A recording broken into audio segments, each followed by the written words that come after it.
مومنوں، خدا کی اس مہربانی کو یاد کرو جو اس نے تم پر اس وقت کی جب فوجیں تم پر حملہ کرنے کو آئیں تو ہم نے ان پر ہوا بھیجی اور ایسے لشکر نازل کیے جن کو تم دیکھ نہیں سکتے تھے، اور جو کام تم کرتے ہو خدا ان کو دیکھ رہا ہے۔ جب وہ تمہارے اوپر اور نیچے کی طرف سے تم پر چڑھ آئے، اور جب آنکھیں پھر گئیں اور دل مارے دہشت کے گلوں تک پہنچ گئے، اور تم خدا کی نسبت طرح طرح کے گمان کرنے لگے، وہاں مومن آزمائے گئے اور سخت طور پر ہلائے گئے۔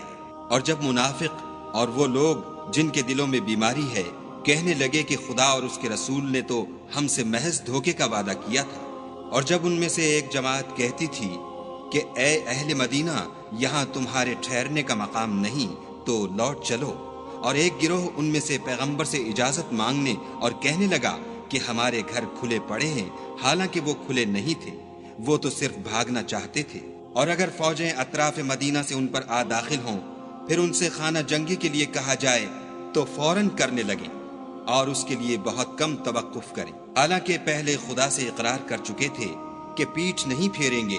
اور خدا سے جو اقرار کیا جاتا ہے اس کی ضرور پرسش ہوگی۔ کہہ دو کہ اگر تم مرنے یا مارے جانے سے بھاگتے ہو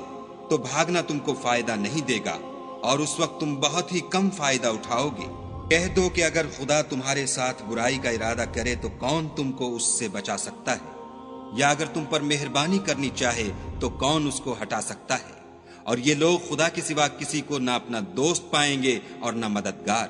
خدا تم میں سے ان لوگوں کو بھی جانتا ہے جو لوگوں کو منع کرتے ہیں اور اپنے بھائیوں سے کہتے ہیں کہ ہمارے پاس چلے آؤ، اور لڑائی میں نہیں آتے مگر کم، یہ اس لیے کہ تمہارے بارے میں بخل کرتے ہیں۔ پھر جب ڈر کا وقت آئے تو تم ان کو دیکھو کہ تمہاری طرف دیکھ رہے ہیں،